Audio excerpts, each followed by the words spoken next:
أبدا وأنكم إلينا لا ترجعون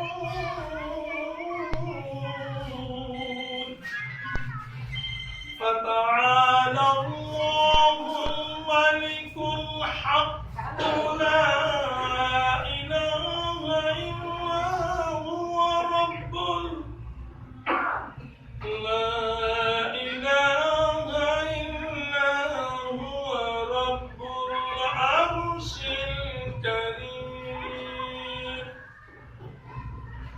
لا إله إلا هو رب العرش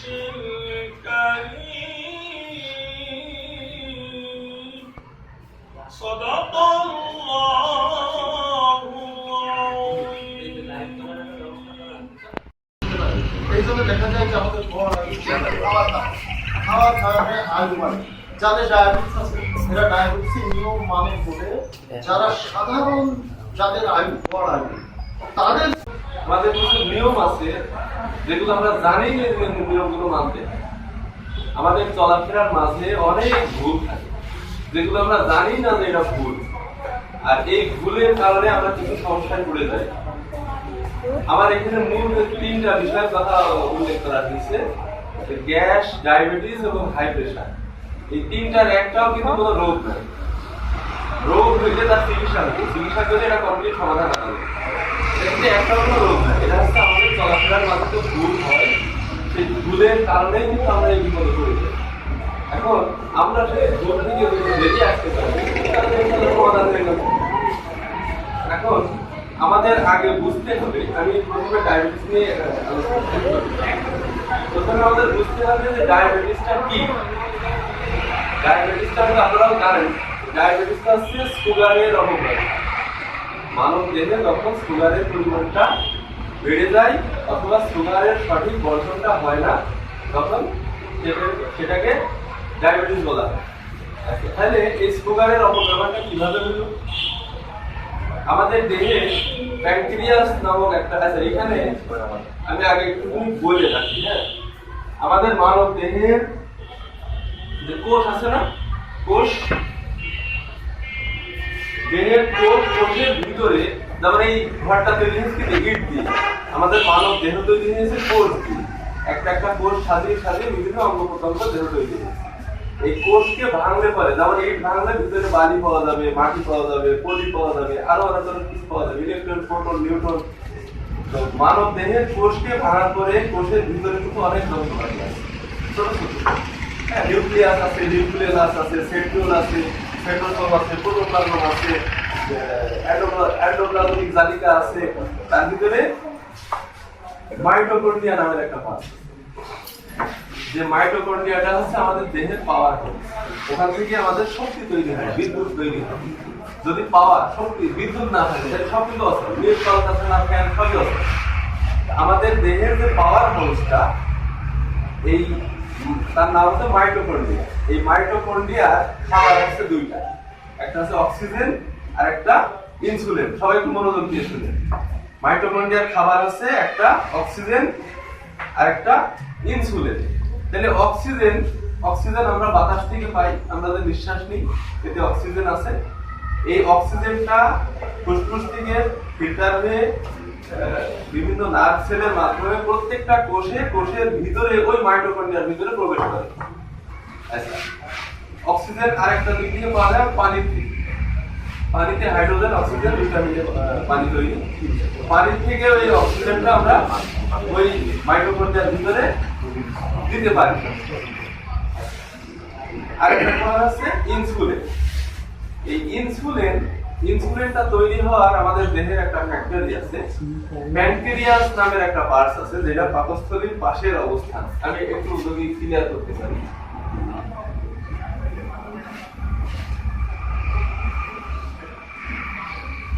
আপনারা এই ছবিটা কি দেখেছেন পরিচিত মনে হচ্ছে হ্যাঁ এটা হচ্ছে মানব দেহের পাকস্থলী ঠিক আছে এই যে এখান থেকে নাড়ি শুরু এটা হচ্ছে ভুঁড়ি পাকস্থলী এখানে দুইটা সংযোগস্থল আছে। এখান থেকে আছে পিত্তথলি, এটা হচ্ছে পিত্তথলি। এখানে খাবারটা হজম হয়। আমরা যখন খাবারটা খাই, এই খাবারটা এখানে ঘুটা হয়, আবার বাটা হয়, ঘুটা হয়। এই ঘটে কারা? এখানে এরকম অসংখ্য নাড়ি আছে, এরকম ফিতের মতো। এই নাড়িগুলো এরকম ঢেউ খেলে, উপরের থেকে নিচের দিকে ঢেউ খেলে। এইগুলোর নাম হচ্ছে ভেলাস। এখান থেকে খাবারটা পিছায় হলো, তারপরে আসলো এখানে, এখানে আসলো। এখানে এসে পিত্তথলি থেকে পিত্তরস, আর এখানে একটা ইয়ে আছে প্যানক্রিয়াস। এরকম আমের পাতার মতো দেখতে, হ্যাঁ, এই যে আমের পাতার মতো দেখতে। এখান থেকে দুইটা রস আছে, দুইটা রস আছে। এই দুইটাই হচ্ছে ইনসুলিন, একটা আছে আলফা, একটা বেটা। এই দুইটা রস ইনসুলিন, আর এখান থেকে পিত্তরস। এই তিনটা এসে খাবারের সাথে সংযুক্ত হয়। আচ্ছা, পিত্তরসের কাজ হলো পায়খানার রঙকে স্বাভাবিক করা। পিত্তথলি অ্যাবসেন্ট থাকলে আমার আমাদের কোনো সমস্যা হয় না, তবে একটু অরুচি আসতে পারে। পিত্তথলি পিত্তরস যদি না আসে খাবারের রুচি কমে যেতে পারে, তবে এখানে ব্যাপক কোনো সমস্যা দেখা যায়। কিন্তু এই যে প্যানক্রিয়াস, প্যানক্রিয়াস থেকে যে দুইটা রস আসে, এই দুইটা হচ্ছে ইনসুলিন। এই যাদের ডায়াবেটিস বেড়ে যায় মানে ইনসুলিন দিতে হয় না, হ্যাঁ, স্কিনে, সেই ইনসুলিনটা কিন্তু এখানে ফ্যাক্টরি আছে তৈরি। এই ইনসুলিনটা খাবারের সাথে মেশে, এই ইনসুলিনের কাজ হলো আমাদের দেহে যে সুগার গুলো তৈরি হয়, আমরা ভাত খাই, ভাতে চিনি তৈরি হয়।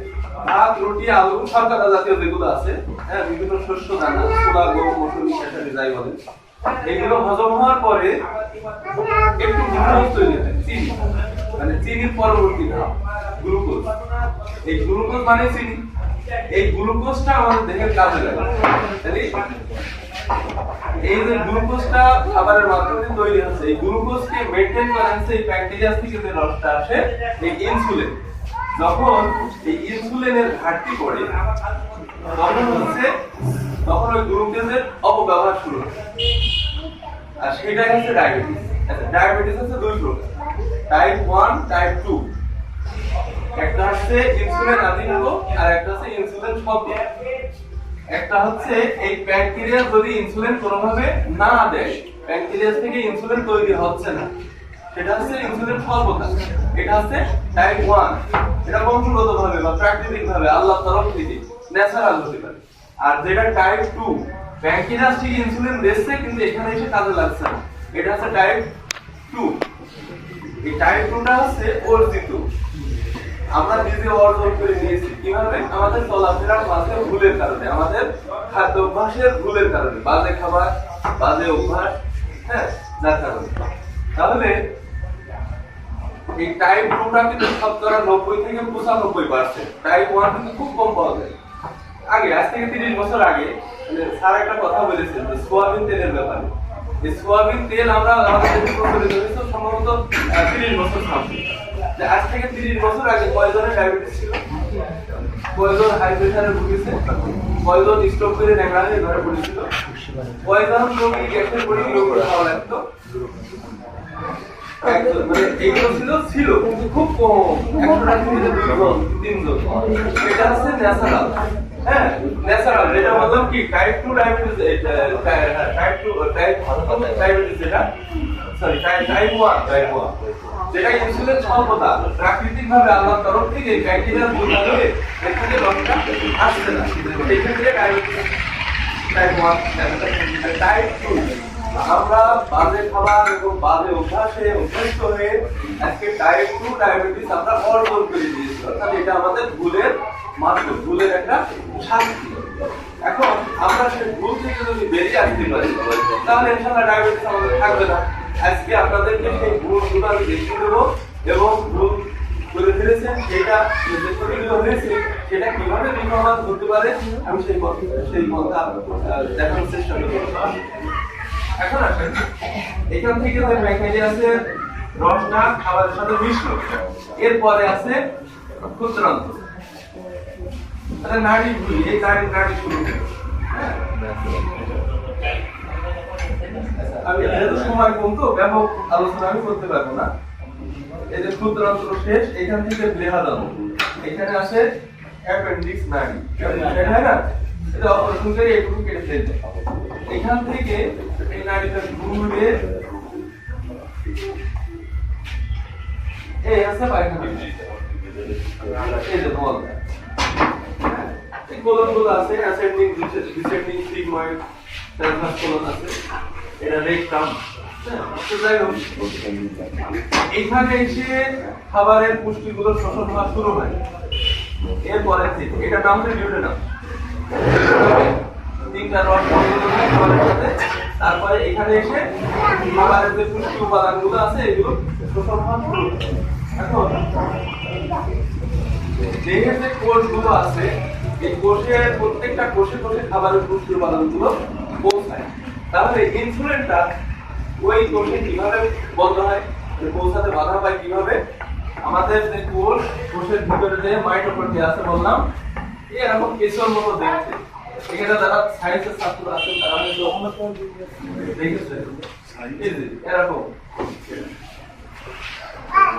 এরকম একটা জিনিস দেখেছেন কোষের ভিতরে হ্যাঁ এটার নাম তো মাইটোকন্ড্রিয়া এটা একটা কাভারের ভিতরে আটকে বছর ঠিক আছে কাভারের ভিতরে একটা ফ্লুইড দেওয়া আছে একটা রসালো একটা পদার্থ সরিষার তেলের চেয়েও গাঢ় এরকম একটা পদার্থ দেওয়া থাকে যাই হোক এইটাই হচ্ছে সেই মাইটোকন্ড্রিয়া যেটা আমাদের দেহের পাওয়ার যেখানে যার খাবার হচ্ছে ইনসুলিন এবং অক্সিজেন এর খাবার গ্রহণ করার তিনটা মুখ আছে একটা মাইটোকন্ড্রিয়ার খাবার গ্রহণ করার জন্য তিনটা মুখ আছে এখন কোনো কারণবশত ওই মুখগুলো যখন চর্বিতে বন্ধ হয়ে যায় তখন এ খাবার গ্রহণ করতে পারে না তাহলে ইনসুলিন আমাদের দেহে তৈরি হচ্ছে ফ্যাক্টরি আছে তাহলে এই ইনসুলিনটা কি এখানে ঢুকছে না যার কারণে আমাদের সুগারটা মেইনটেইন হচ্ছে না তখন কি হচ্ছে কিছু সুগার রক্তে বেরিয়ে যাচ্ছে কিছু সুগার প্রস্রাব দিয়ে বেরিয়ে যাচ্ছে কিছু সুগার আমাদের কিডনিতে যে জমা হচ্ছে হ্যাঁ যার কারণে আমাদের এই ডায়াবেটিসের রোগ হচ্ছে হ্যাঁ এখন এই যে চর্বিটা জমা হলো কিভাবে হলো এটা আমাদের অর্জিত চর্বি আমরা অর্জন করে নিয়েছি কিভাবে বাজে খাবারের এই চর্বিটা আসে দুইটা সাইড থেকে একটা হচ্ছে বাজে তেল আর একটা বাজে খাবার তাহলে বাজে তেল ইতিপূর্বে আলোচনা হয়ে গেছে অলরেডি বাজে তেলের ভিতরে সবচেয়ে বাজে তেল হচ্ছে সয়াবিন এই সয়াবিন তেল খাওয়া মানে সরাসরি বিষ খাওয়া ডাইরেক্ট বিষ খেলে আপনি ধড়ফড় করে মরবেন আর সোয়াবিন তেল হচ্ছে স্লো পয়জন আস্তে ধীরে ভুগিয়ে মরবে হ্যাঁ এই সোয়াবিন তেলে সোয়াবিন কিন্তু অরিজিনাল কোনো তেলই না সোয়াবিন প্রণালী যেটা দেখলাম সোয়াবিন অরিজিনাল কোনো তেলই নাই সোয়াবিন হচ্ছে একটা ফল ওই ফল ছিটলে পরে একটা রস সরিষা ছিটলে মানে তেল আসে সোয়াবিন থেকে ওরকম তেল পাবেন না সোয়াবিন থেকে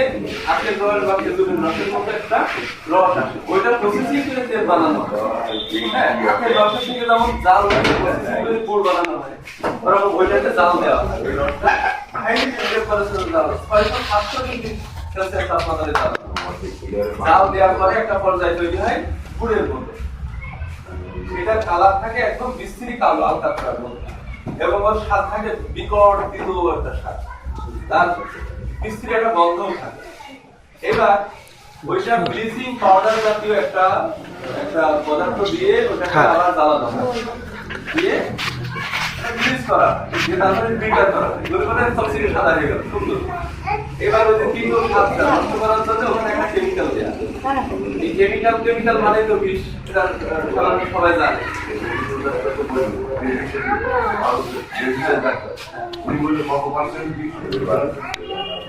$70% মতো বিষ ওই সোয়াবিন তেলে অলরেডি আছে আর 30% আছে ভালো জিনিস তাইলে ভালো জিনিস থেকে খারাপ জিনিস বেশি তাহলে সেই জিনিসটা আমরা যখন খাচ্ছি তখন আমাদের খারাপ হবেই তাই না আপনার ঘরে যদি একটু চিনি ছিটিয়ে রাখেন তাহলে এখানে বিভিন্ন রকম পোকা মাছি মশা বিভিন্ন রকম ক্ষতি হবে কিনা তাহলে আপনার দেহের ভিতরে যদি নোংরা পদার্থ থাকে তাহলে আপনি অসুস্থ হবেন আপনি পরিষ্কার থাকতে পারবেন আপনার ওষুধ চলতেই থাকবে এখন এই চর্বিটা তাহলে আমাদের ভুলের কারণে একটা বললাম কি বাজে তেল আরেকটা হচ্ছে বাজে খাবার কি অস্বাস্থ্যকর আমরা এখন ফাস্ট ফুডে অভ্যস্ত নেই তাই না বিকালে চপ পেঁয়াজে না খেলে তো রাত দুই হয় না।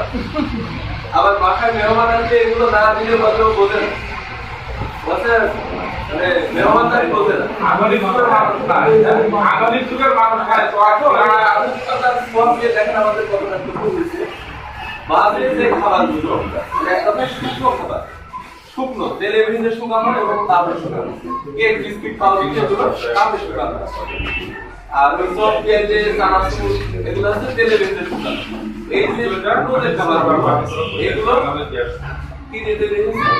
সরকারওয়ালা দিয়ে দিয়েছে। যখন ছিল আটা, যখন আটা ছিল তখন এটা ছিল শর্করা, তখন থেকে শুকিয়ে রুটি বানানো হলো, শুকিয়ে বিস্কিট বানানো হলো, যখন একে তেলে ভেজে চানাচুর বানানো হলো, পেঁয়াজের সিঙ্গাড়া বানানো হলো, তখন এই কিন্তু আর শর্করা ছিল না।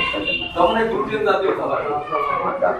এই গ্লুটেন জাতীয় খাবার কিভাবে আমাদের ক্ষতি করে আমি একটু ক্লিয়ার করি। আমাদের এই যে পাকস্থলী না, পাকস্থলীতে খাবারটা হজম হইলো, এখান থেকে ইনসুলিন সংযোজন হলো, এখানে এসে পুষ্টি শোষণ হচ্ছে, তাই না? এই পুষ্টি শোষণ হওয়ার আগ দিয়ে ওই গ্লুটেন জাতীয় খাবার এখান থেকে পাকস্থলী থেকে পালিয়ে চলে যায়। কিভাবে পালায়? এখানে তো আমি সোজা আঁকাইছি, নাড়ি কিন্তু এরকম না, প্রত্যেকটা নাড়ি এরকম গামছা মোড়ানো একটা পেজ আছে, আপনারা মুরগি জবাই করার সময় দেখেছেন কিনা? প্রত্যেকটা নাড়ি কিন্তু এরকম পেছানো পেছানো একটা ভাব আছে, আছে না? এই প্রত্যেকটা কর্নারকে গার্ড করে, হ্যাঁ, প্রত্যেকটা কর্নারকে গার্ড বলে। এই গার্ডকে ছিদ্র করে ফেলে কোন খাবার? ওই যে শুকনো খাবার, এই ছিদ্র করে এরা সরাসরি রক্তে চলে আসে। রক্তে চলে আসার কারণে আপনার ওই এখন ওতে তো গ্লুকোজ আছে, সুগার আছে, ও তো এখন পুষ্টি শোষণ হয়ে গেছে। এই খাবারের ভিতরে যে উপাদানগুলো আছে সেগুলো সরাসরি রক্তে চলে আসে, যেটা রক্তে আসার কথা ছিল না। আবার এই কি করলো? রক্ত দূষিত করলো। এই সরাসরি খাবার যখন রক্তে আসবে তখন আপনার বিভিন্ন রকম সমস্যা দেখা যাবে। রক্ত দূষিত হওয়ার কারণে চুলকানি তৈরি হয়, রক্তে অ্যালার্জি বাড়ে, হ্যাঁ, বিভিন্ন রকম চুলকানি, স্ক্যাবিজ, আর্টিক্রিয়া, অ্যালার্জি, বিভিন্ন রকম চুলকানি দেখা যাবে আপনার এই খাবার সরাসরি রক্তে চলে আসবে। দ্বিতীয়ত এই যে ছিদ্র হলো, এই যে এখানে যে ছিদ্রটা হলো, এই ছিদ্র মানে মানব দেহের আভ্যন্তরীণ যে অবস্থা আছে এগুলো ছিদ্র হইতে জোড়া লাগে, একাই জোড়া লাগে।